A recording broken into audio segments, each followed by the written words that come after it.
এই অঙ্কটি 46তম বিসিএস প্রিলি পরীক্ষায় এসেছিল। যদি আমরা পরীক্ষায় এই জাতীয় অঙ্কগুলো দেখি তাহলে আমরা কি করব, শূন্যটাকে কমিয়ে দেওয়ার চেষ্টা করব। যেমন এখানে আছে কত 100, আমরা কি করব একটা শূন্য কমিয়ে দেব, এখান থেকে একটা শূন্য আমরা কমিয়ে দেব।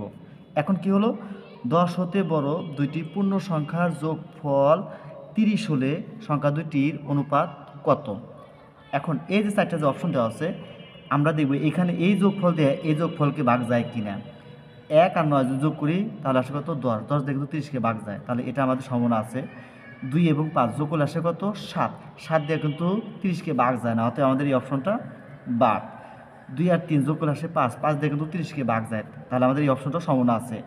এখন সর্বশেষ আছে 4 নাম্বার, 3 এবং 5 যোগ করলে আসে কত 8, 8 দিয়ে কিন্তু আমরা 30কে ভাগ করতে পারবো না, কাজেই আমাদের এই অপশনটিও বাদ। তাহলে অপশনটা হলো কটা, দুইটা। তা আমরা কী করবো, এই যোগফল দিয়ে এই যে মোট যোগফল আছে এটাকে আমরা ভাগ করব। 1 এবং 9 যোগ করে আসে কত 10, 10 দিয়ে যদি আমরা 30কে ভাগ করি তাহলে আসে কত 3 10 30। আমরা 3 দিয়ে এখন এই দুইটা সংখ্যাকে গুণ করব। 3 অক্ষে 3, 3 9 27।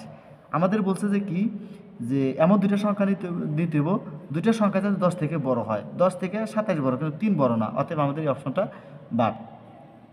সর্বশেষ থাকলো গ, 2 এবং 3 যোগ করলে কত 5। এই 5 দিয়ে যদি আমরা এই যোগফল, অর্থাৎ এই যে যোগফল আছে অপশনের যোগফল আর যে প্রশ্নের সংখ্যার যে যোগফল, এক যোগফল দিয়ে আমরা আরেক যোগফলকে ভাগ করব।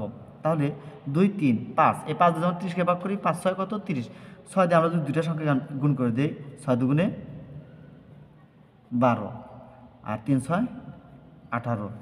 10 হতে বড় দুইটা সংখ্যায় 10 থেকে বড় আসবে, তাহলে এরকম অপশন কিন্তু আমরা অপশন ঘতে অর্থাৎ 2 অনুপাত 3 এই অনুপাত দিয়ে কিন্তু পাচ্ছি, দুইটা সংখ্যা পাচ্ছি কত 12 যা 10 থেকে বড় এবং 18 যা 10 থেকে বড়, তাহলে এটা কিন্তু আমাদের কাঙ্ক্ষিত উত্তর।